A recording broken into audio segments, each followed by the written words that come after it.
호세아 13장 4절부터 16절까지 읽겠습니다. 13장 4절부터입니다. 그러나 네가 애굽 땅에서 나옴으로부터 나는 네 하나님 여호와라. 나밖에 네가 다른 신을 알지 말 것이라. 나 외에는 구원자가 없느니라. 내가 광야 마른 땅에서 너를 권고하였거늘 저희가 먹이운 대로 배부름으로 마음이 교만하며 이로 인하여 나를 잊었느니라. 그러므로 내가 저희에게 사자 같고 길가에서 기다리는 표범 같으니라. 내가 새끼 잃은 곰같이 저희를 만나 그 염통 꼬풀을 찢고 거기서 암사자같이 저희를 삼키리라. 들 짐승이 저희를 찢으리라. 이스라엘아, 네가 패망하였나니 이는 너를 도와주는 나를 대적함이니라. 전에 네가 이르기를 내게 왕과 방백들을 주소서 하였느니라. 내 모든 성읍에서 너를 구원할 자 내 왕이 이제 어디 있으며 내 재판장들이 어디 있느냐. 내가 분노함으로 내게 왕을 주고 진노함으로 패하였노라. 에브라임의 불의가 봉함되었고 그 죄가 저장되었나니 해산하는 여인의 어려움이 저에게 임하리라. 저는 어리석은 자식이로다. 때가 임하였나니 산문에서 지체할 것이 아니니라. 내가 저희를 음부의 권세에서 속량하며 사망에서 구속하리니 사망아 내 재앙이 어디 있느냐. 음부야 내 멸망이 어디 있느냐. 뉘우침이 내 목전에 숨으리라. 저가 비록 형제 중에서 결실하나 동풍이 오리니 곧 광야에서 일어나는 여호와의 바람이라. 그 근원이 마르며 그 샘이 마르고 그 적축한 바 모든 보배의 그릇이 약탈되리로다. 사마리아가 그 하나님을 배반하였으므로 형벌을 당하여 칼에 엎드려질 것이요 그 어린아이는 부셔뜨리우며 그 아이 벤 여인은 배가 갈리우리라. 이 호세아는 이 13장에서 이스라엘이 곧 멸망할 이유를 5가지나 되면서 이 맺은 말의 대미를 향하여 나갑니다. 정말 대미라 부를 만큼 호세아는 위대한 장례를 이 14장 가운데서 예언합니다. 얼마나 위대하면은 누가 지혜가 있어 이런 일을 깨달으랴 합니다. 성신님만 하시고 이 지혜를 호세아들어 예언하게 하십니다. 여호와께서 이스라엘을 향하여 네가 나로 말미암아 열매를 얻으리라 약속하시는데 이 약속은 성신께서 그리스도의 영으로 우리에게 내주하심으로 이루어집니다. 성신께서 내주하시는 사람이 이 위대한 일을 깨닫는 것입니다. 그처럼 성신께서만 이스라엘의 멸망에 관하여 제대로 깨닫게 하십니다.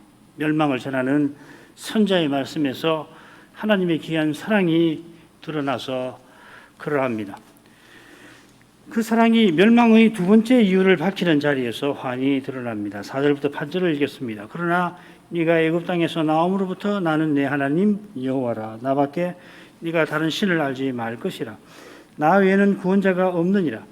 내가 광야 마른 땅에서 너를 권고하였거늘 저희가 먹이운 대로 배부르며 배부름으로 마음이 교만하며 이로 인하여 나를 잊었느니라. 그러므로 내가 저희에게 사자 같고 길가에서 기다리는 표범 같으니라. 내가 새끼 잃은 곰같이 저희를 만나 그 염통 꼬풀을 찢고 거기서 암사자같이 저희를 삼키리라. 들짐승이 저희를 찢으리라. 그러나 나는 내 하나님이라. 원문은 있는 순서로 나옵니다. 바로 앞에서 에브라임이 교만하여 바알을 섬기는 탓에 곧 망할 것이라 하셨습니다. 여호와께서 교만한 에브라임을 심판하실 수밖에 없습니다만은 에브라임이 애굽 땅에서 나옴으로부터 언약의 하나님이십니다.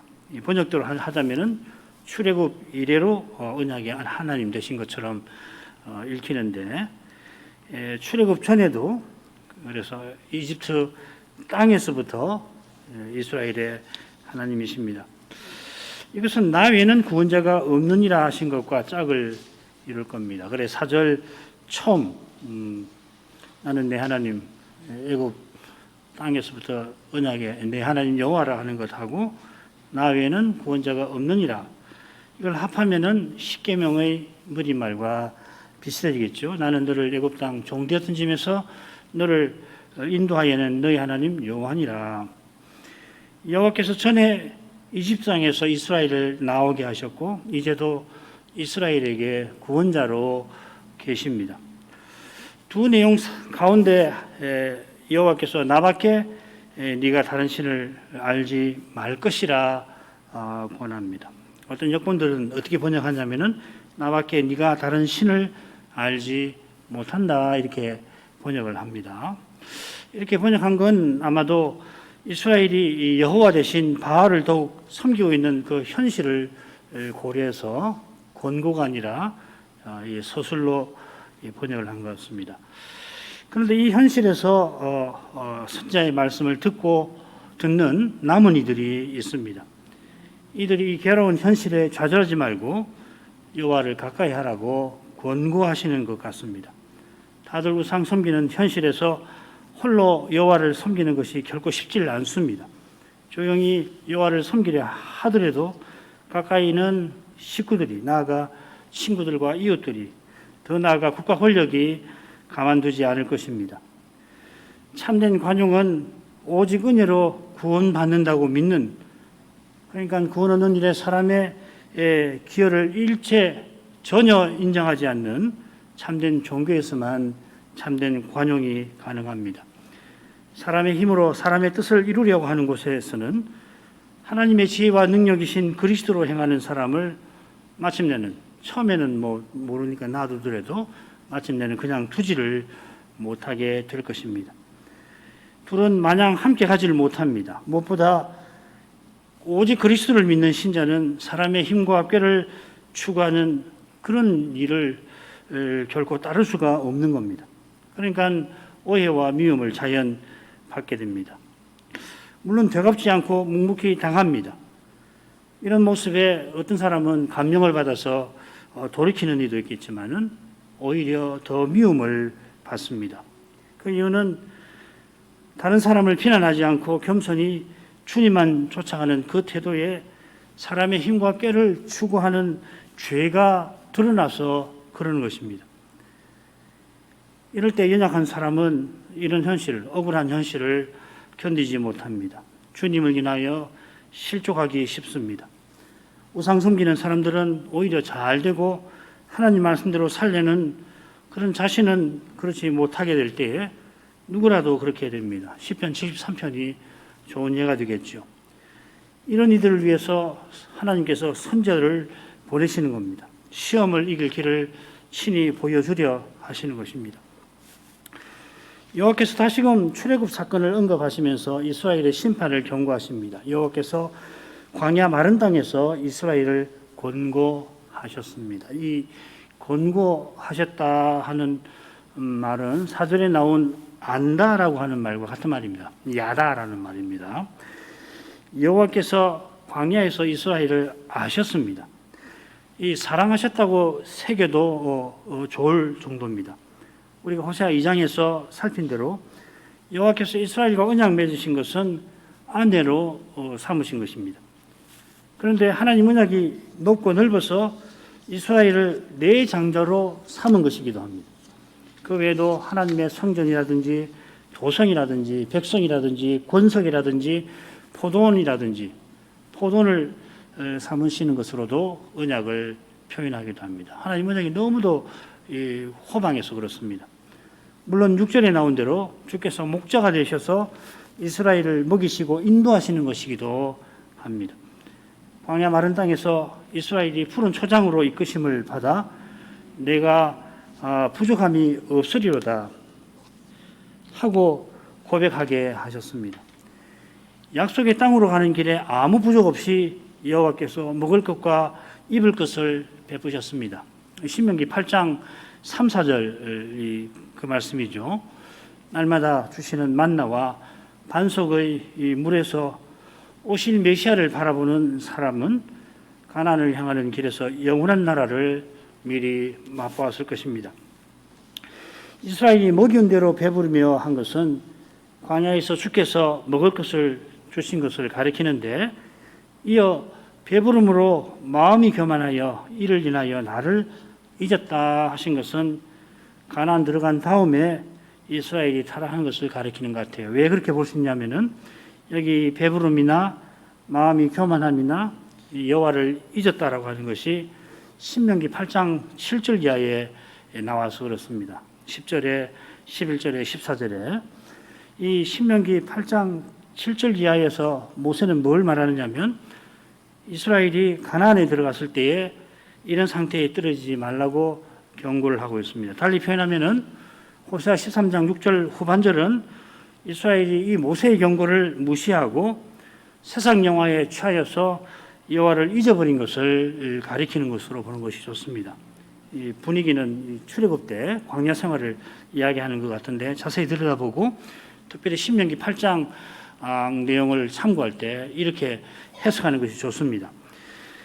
배부르며 마음이 교만하며 여호와를 잊는 것이 지금 호세아가 말씀 전하는 시대, 여로보암 2세 시대를 잘 보여주는 것입니다. 그래서 이런 용어들이, 표현들이 호세아서 앞에 쭉 나왔죠. 2장이나 5장, 8장, 또 4장 같은 데도 참조가 됩니다. 이스라엘이 여호와를 잊고 바알들을 섬기고 전각들을 세웠기 때문에, 즉 제사장 나라와 거룩한 백성의 사명을 저버렸기 때문에 여호와께서 그들을 멸하십니다. 앞서도 사자와 젊은 사자같이 움켜갈 것이라 하셨는데 이번에도 사자, 표범, 곰, 암사자, 들짐승이 사냥감을 찢고 삼키는 이미지로 하나님이 무슨 심판을 경고하십니다. 길가에서 기다리는 표범은 사냥감을 노리는 모습인데 흥미롭게도 이 표현이 호세아서 마지막에서는 여호와를 돌보시는 모습에 사용되고 있습니다. 그러니까 이 13장을 읽고 14장을 읽을 때에 이 용어가 이렇게 다르게 나타난다는 겁니다. 이스라엘을 극진히 사랑하시는 만큼 그들을 철저히 심판하시는 것입니다. 그처럼 새끼 잃은 곰이 분노에 사로잡혀 공격하는 모습에도 이스라엘을 향한 하나님의 사랑이 넌지시 드러납니다. 그 사랑으로 여호와께서는 전에 자기 백성을 양무리처럼 극진히 돌보셨던 겁니다. 이 무서운 심판의 말씀에서 들을 게 있는 이들은 여호와의 사랑의 영광을 어렴풋이나마 보았을 것 같습니다. 세 번째 부분으로 가죠. 9절부터 11절입니다. 이스라엘아 네가 패망하였나니 이는 너를 도와주는 나를 대적함이니라. 전에 네가 이르기를 내게 왕과 방백들을 주소서 하였느니라. 내 모든 성읍에서 너를 구원할 자 내 왕이 이제 어디 있으며 내 재판장들이 어디 있느냐. 내가 분노함으로 네게 왕을 주고 진노함으로 패하였느니라. 이스라엘이 망하는 세 번째 이유는 너를 도와주는 나를 대적함입니다. 우선 이 패망이라고 새긴 낱말이 패괴를 뜻하기도 합니다. 그래서 호세아 9장 9절에 보면은 저희는 기부와 시대와 같이 심히 패괴한지라 부패하였는지라. 심히 부패해서 더 이상 쓰실 수 없으니까 없애버리시는 거거든요. 그래서 이게 샤트라는 말이 이 두 가지 뜻이 다 있습니다. 고린도전서에도 3장에도 비슷하게 쓰여져 있습니다. 얼마나 패괴한지 너를 도와주는 나를 대적함에서 잘 드러납니다. 여호와께서 이스라엘의 돕는 자이십니다. 이건 둘째 부분 그 4절의 구원자와 사실상 같은 말이죠. 여호와께서 이스라엘이 이집트에서 벗어나도록 건져주셨고 이스라엘을 특별한 소유로 삼으셨고 거룩한 사명을 내리셨습니다. 우상 섬기던 집에서 벗어나서 하나님을 가까이 하게 하셨습니다. 거룩한 사명을 받들어서 하나님을 향하여 나아가게 하셨습니다. 이런 여호와를 이스라엘이 대적하였습니다. 하나님을 잊고 바알을 가까이 합니다. 그런 이스라엘인데 돌아오라고 부르십니다마는 놀랍게도 부르실수록 이 바알에게 갑니다. 그렇기 때문에 이스라엘은 왕이신 하나님 대신 열방처럼 인간 왕을 구했습니다. 전에 사무엘 시대에 백성이 이제 좀 살만하니까 여호와를 버리고 왕을 구했죠. 여호와께서 사사 삼손과 선지자 사무엘을 쓰여서 멸망해서 이스라엘을 건져주시고 하나님을 향하도록 하셨습니다. 자, 그런데 사무엘이 늙으니까 백성이 열방과 같이 되기를 바라서 왕을 구합니다. 그 결과가 얼마나 처참했는지 우리는 잘 압니다. 사울이 언약의 왕이 아니라 열방의 왕이 되어서 노베의 제사장들을 죽이고 충신 다윗을 죽이려 했습니다. 여호와께서 다윗을 쓰셔서 다시금 멸망해서 이스라엘을 건져주셨습니다. 그러나 솔로몬이 죽자 나라는 둘로 쪼개졌고 북이스라엘은 역성혁명이 끊이지 않습니다. 여호와께서 인정하시지 않는 왕과 방백을 세웠습니다. 이 왕은 자기 권력을 탐하지 다윗처럼 백성을 구원할 왕이 아닙니다. 나라가 바른 제사를 드려서 하나님 영광을 뵙는 일이 없으니까 왕으로부터 백성에 이르기까지 교만하여서 열방처럼 살아갔던 것입니다. 이스라엘 역사는 내가 분노함으로 네게 왕을 주고 진노함으로 패하였노라 하신 그대로입니다. 북이스라엘은 여호와께서 기뻐하시는 왕이 단 하나도 한 명도 나오지 않았습니다. 왕이 19인데 모두가 여로보암의 길로 행할 뿐이었습니다. 여로보암보다 더한 사람도 계속 나왔죠.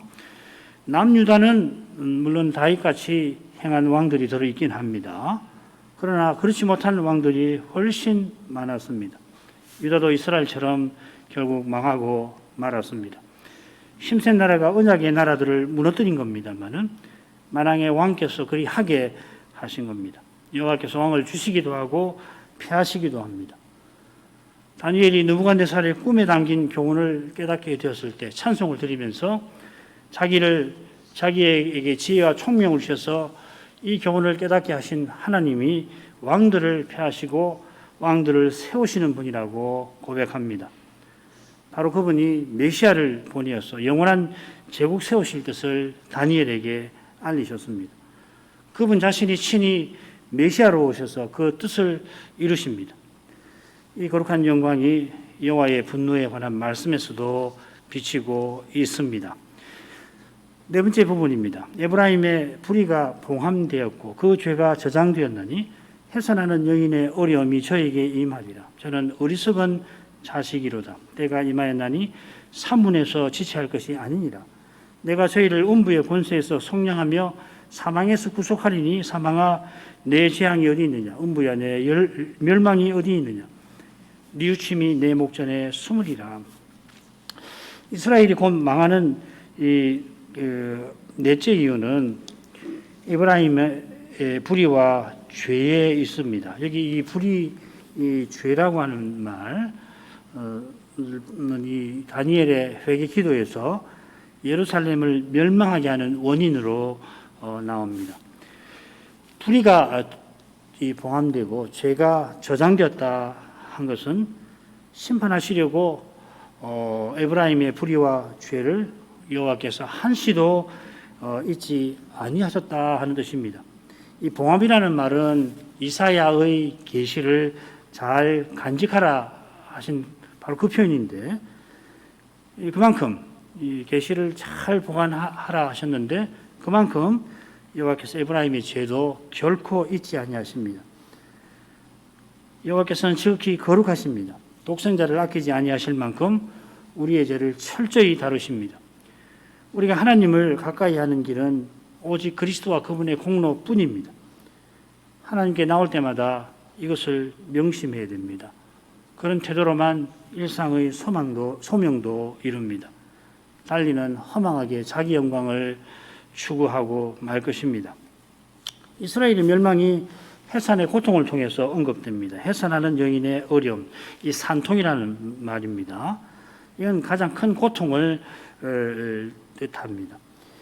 이스라엘이 포로 생활에서 맛보는 고통을 이 말로 표현하기도 합니다. 이 고통은 아이 낳을 때가 됐는데 산문에서 지체하는 일과 붙어 있을 겁니다. 이 산문에서 지체한다는 말은 아이가 나오지 아니하거나 산모가 죽어가서 이 아이를 낳을 힘이 사라지는 그런 상태를 가리킵니다. 지금이야 정교한 수술로 위기를 넘길 수가 있지만은 고대에는 이만큼 심각한 위기와 고통이 없을 것입니다. 그 중간에 저는 어리석은 자식이로다 하고 여호와의 책망이 나오죠. 이 어리석은 아들이란 말입니다. 벤이란 말인데 아들이니까 지금 해상과 어울리지 않죠, 그죠? 여인이 아이 낳는 일이니까 아들이라고 했으니 어울리지 않습니다. 그보다 어울리지 않는 것이 하나님의 아들인 이스라엘이 심판받아 멸망하는 일입니다. 아울러 굳이 아들이라 선지자가 표현한 데서 심판을 앞둔 이스라엘에게 전혀 어울리지 아니하는 소망의 빛이 비추고 있습니다. 여호와께서 여전히 이스라엘을 아들로 대하십니다. 이런 점에 비추어서 14절의 신비한 말씀을 살펴보십시다. 여호와께서 이스라엘을 음부의 권세에서 속량하시고 사망에서 구속하실 것이라 하십니다. 이 말씀은 분명 여호와께서 이스라엘을 회복시키실 일을 가리킬 겁니다. 이 번역을 그대로 하면 다르게 해석할 수가 없죠. 그런데 마지막에 뉘우침이 내 목전에 숨으리라 14절 끝에 이 표현은 뭐냐면 여호와께서 이스라엘을 심판하실 뜻을 돌이키지 않을 것이라 하는 뜻을 가리킵니다. 그러니까 앞에 내용하고 안 맞죠. 어떤 영역본들은 아예 긍휼함이 내 목전에 숨으리라 새깁니다. 이스라엘을 긍휼히 여기지 않고 심판하실 거라 이 말이죠. 이런 해석은 우리가 살피는 단락의 주제가 여호와의 심판인 것과 잘 어울립니다. 그래서 어떤 주석가들은 14절 전반절을 이 중반절하고 마찬가지로 의문문으로 번역합니다. 내가 저희를 음부의 권세에서 속량하며 사망에서 구속하리라 하리라가 아니고 의문문으로 그러지 않겠다라는 뜻으로 이 번역을 합니다.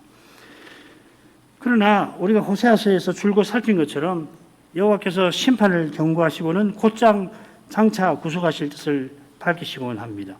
예를 들면 호세아 11장 5절에서 7절을 보면은 이스라엘이 돌이키지 않아 아시리아 사람이 그들의 왕이 될 것이라 하셨는데 8절 9절에 뭐라고 되냐면 여호와의 긍휼이 온전히 불불듯하여서 다시는 에브라임을 멸하지 아니할 것이라 이렇게 정반대되는 말씀이 정반대되게 보이는 말씀이죠. 실은 시간에 따라서 전혀 모순되지 않는데 그러니까 여호와께서 당장에는 이스라엘을 심판하십니다마는 뉘우침이 내 목전에서 숨으리라. 그러나 마침내는 음부의 권세에서 속량하실 것입니다. 자, 이런 점에서 이 중반절 교훈이 중요할 것 같습니다. 사망아, 내 재앙이 어디 있느냐? 음부야, 내 멸망이 어디 있느냐? 이 말씀이요. 이 말씀이 고린도전서 15장에 인용되어 있죠, 그죠? 아주 정교한 말씀인데 이게 어떻게 되냐면은 15장 54절 하반절에 보면 사망이 이김에 삼킴이 되리라. 이건 이사야 25장 8절 인용한 겁니다. 그 다음에 이 55절에 호세아 13장 14절을 인용을 해요. 사망아 너의 이김이 어디 있느냐? 사망아 너의 쏘는 것이 어디 있느냐? 그리고서 56절로 가면 15장 56절로 가면 호세아 13장 14절의 해설이 나와요. 사망에 쏘는 것은 죄요, 죄의 권능은 율법이라. 그리고 57절로 가면은 이사야 25장 8절의 해설이 나오죠. 우리에게 그리스도로 말미암아 이김을 주시는 사망이 이김에 삼킴이 된다고 했는데 그리스도로 말미암아 우리에게 이김을 주시는 하나님께 감사리로라 이렇게 되어 있습니다. 말씀드린 대로 이 단락은 고린도전서 15장 54절부터 57절은 호세아 13장 14절과 이사야 25장 8절이 인용이 되었습니다. 호세아 13장 14절은 이 가운데 55절에 인용되어 있고 그 다음에 56절에 인용된 말씀에 대한 해설이 나옵니다. 비슷하게 15장 54절에 이사야서 25장 8절이 나오고 그것의 해설이 57절 고린도전서 15장 57절에 나옵니다. 사망의 이김에 삼킨 바 되리라 하는 것은 하나님께서 그리스도로 말미암아 우리에게 이김을 주실 것을 가리키는 예언입니다. 이 이김은 우리가 그리스도와 같아질 부활을 가리킵니다. 이 부활에 이르도록 하나님께서 사망의 이김과 사망에 쏘는 것을 그리스도 안에서 없애버리십니다. 구약 호세아서는 사망의 재앙, 음부의 멸망이라고 번역되어 있습니다. 헬라어 구약 성경을 이 고린도전서랑 비슷하게 번역이 되어 있습니다. 사도는 사망에 쏘는 것은 죄이고 죄의 권능은 율법이라고 해설하죠. 율법을 행하지 못하는 죄가 사망을 가져오는 것입니다. 사망의 이김은 우리 인생이 율법을 어긴 죄에 있는 겁니다. 이 사망을 하나님께서 그리스도로 말미암아 이기셨습니다. 조금 전에 호세아 13장 8절에 여호와께서 암사자같이 이스라엘을 삼키리라 하셨는데 사자가 생쥐를 삼켜버리듯이 하나님께서 우리에게 주신 이김이 죽음을, 사망을 삼켜버릴 것입니다. 바울 사도는 호세아 13장 14절 중반절을 읽으면서 메시아를 보내실 하나님의 영광을 본 것입니다. 그리스도로 말미암아 죄와 사망의 권세를 이기시는 거룩한 사랑의 영광을 그 말씀에서 깨달은 것이죠. 여호와께서 사망을 향하여 감히 대꾸하지 못하게 하시는 거기서 사망아 너의 이김이 어디 있느냐? 없다 말이죠. 거기서 선자의 말씀을 듣는 이는 음부에 내리기도 하시고 올리기도 하시는 여호와의 권세를 깨달았을 것입니다.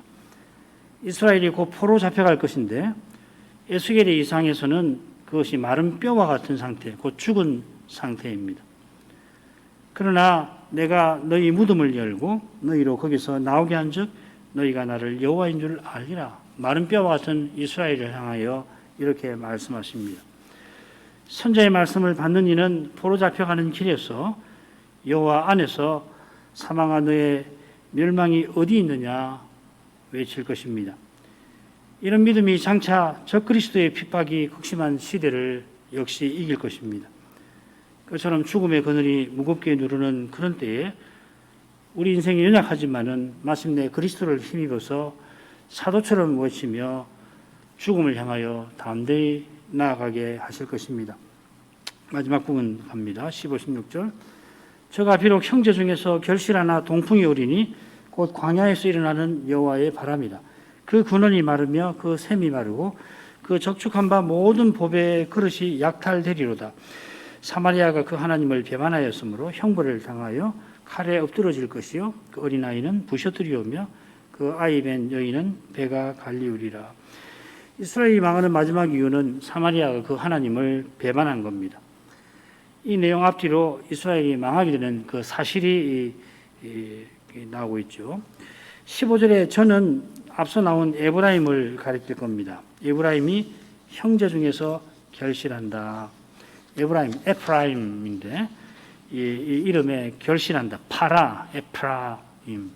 이 결실한다는 동사로 만들어진 낱말의 이름입니다. 그 두 배의 결실이라 하는 뜻입니다.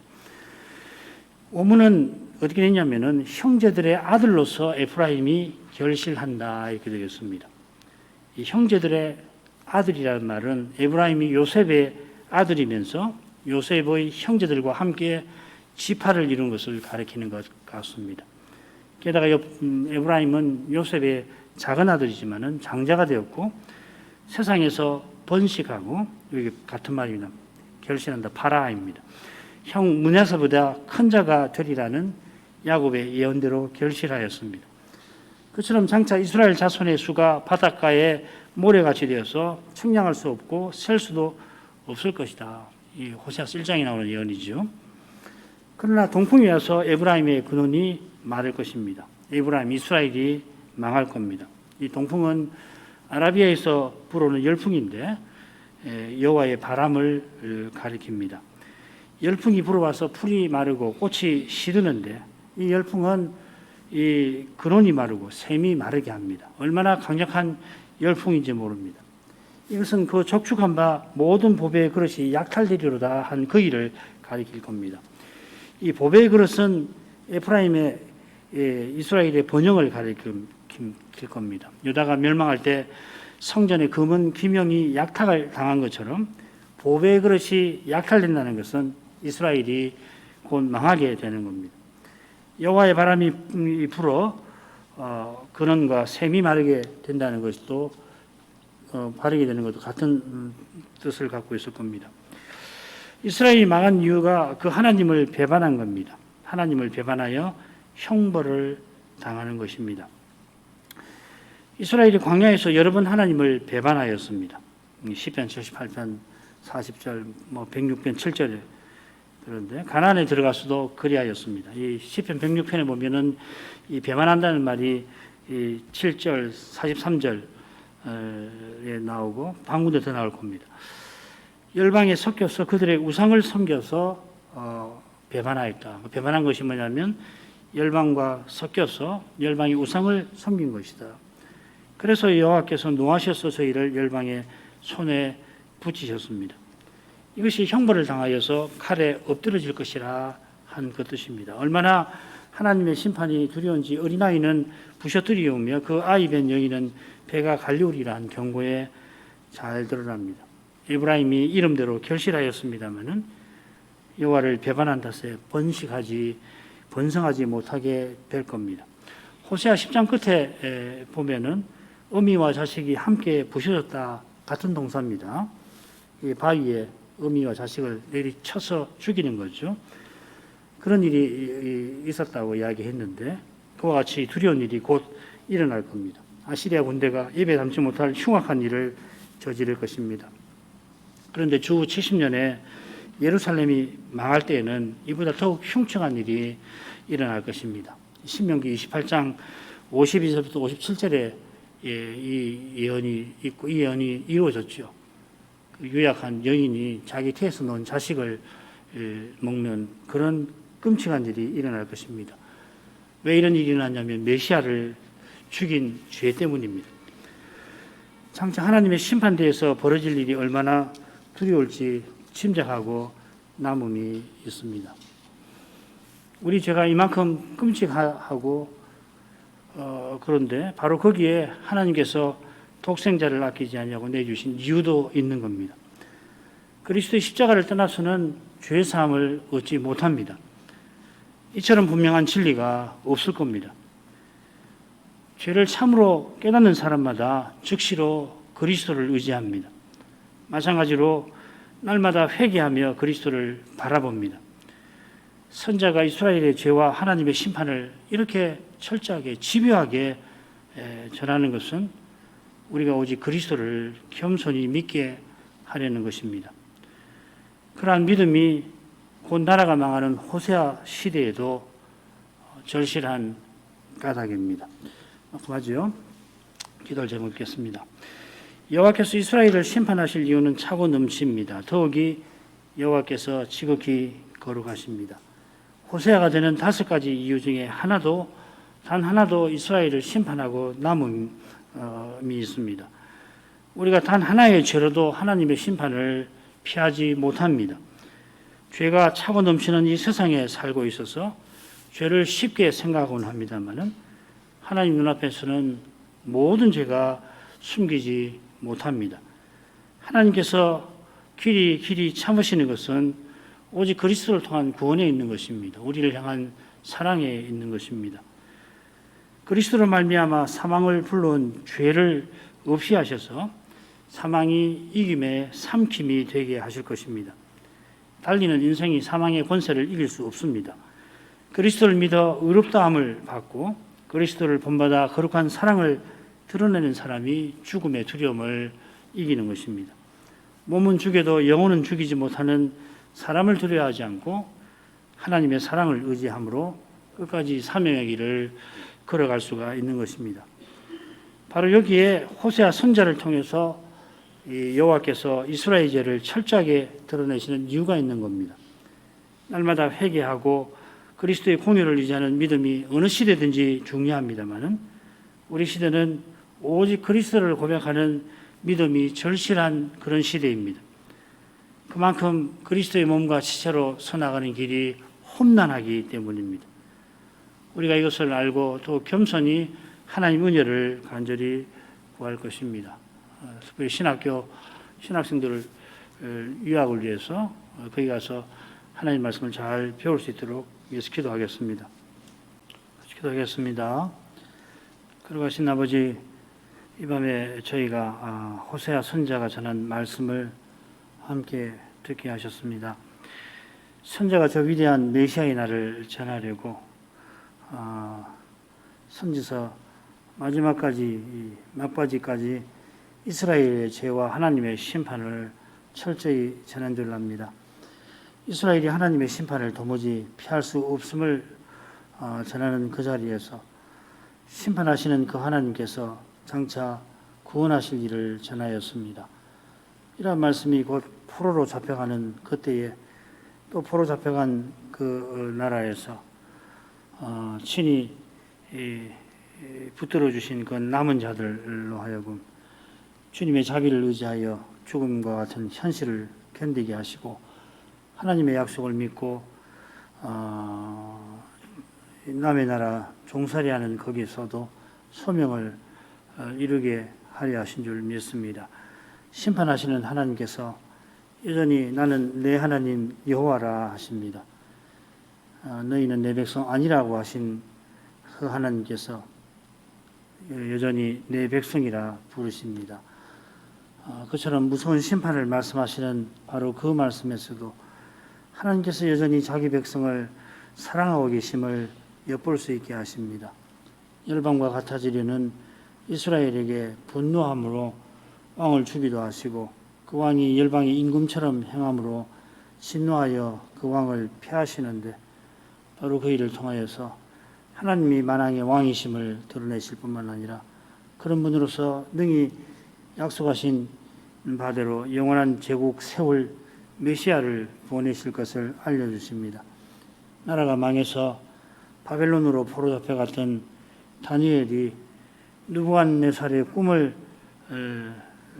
알고서 그 꿈에 담긴 교훈을 깨닫게 되었을 때 자신에게 깨달을 지혜와 총명을 주시고 장차 메시아를 보내어 영원한 나라를 세우실 그분이 왕을 세우기도 하고 피하기도 하시는 그런 분이시라고 찬송하였습니다. 이러한 말씀이 이스라엘을 아시리아에 망하게 하실 그런 일을 가리키지만은 선지자의 말씀을 겸손히 듣는 이들에게 만왕의 왕이신 하나님께서 아시리아도 친히 다스리시고 그처럼 약속하신 메시아를 꼭 보내실 것을 바라보도록 한 줄 믿습니다. 과연 여호와께서 이스라엘을 심판하실 뜻을 돌이킬 뜻이 없으시지만은 내가 저희를 음부의 권세에서 속량하리라 하셨습니다. 포로 잡혀간 이스라엘은 골짜기에 마른 뼈와 같은 죽은 상태에 있지만은 여호와께서 그런 데서 그들을 돌이키게 하실 것입니다. 그와 같이 더욱이 여호와께서는 장차 여호와의 종으로 오셔서 사망에 쏘는 죄를 친히 없이 하셔서 사망에서 자기 백성을 과연 구원하실 것입니다. 바울 사도가 호세아의 말씀에서 여호와의 영광, 메시아의 영광을 보고서 그 말씀을 그 위대한 부활을 전하는 그 자리에 인용한 줄 믿습니다. 사망한 너의 이김이 어디 있느냐 하신 여호와께서 그리스도로 말미암아 사망의 이김에 삼킨 바 되게 하실 것입니다. 장차 그리스도를 믿는 우리를 그리스도와 같아지게 하셔서 이 위대한 일을 다 이루실 것입니다. 이런 일에 관하여 저희가 사도의 교훈을 통하여 이미 알고 있지만은 장차 그리스도와 같아지게 해주시는 그 순간에 우리가 지금 얼마나 알지 못하였던가를 즉각 깨닫게 될 것입니다. 그때 저희도 여호와와 같이 사도와 같이 사망한 너의 이김이 어디 있느냐 외치게 될 것입니다. 그처럼 이제도 오직 그리스도를 믿고 그리스도를 전부로 삼는 교회와 신자가 사람으로서 견디기 어려운 그 현실에서 이처럼 외치게 하실 줄을 믿습니다. 부활하신 그리스도께서 몸은 죽여도 영혼을 죽이지 못하는 사람을 두려워하지 아니하게 하실 것입니다. 그리스도를 전부로 삼는 이는 과연 잃을 것이 하나도 없고 죽을지라도 그 죽음이 오히려 유익이 될 것입니다. 이러한 믿음으로 이 하루도 살아갈 수 있기를 원합니다. 다가오는 날들에 계속해서 근심과 염려가 우리에게 들이닥치겠지만은 그때마다 성신 안에서 아버지를 부르게 하옵소서. 주께서 친히 해답이 되어 주옵소서.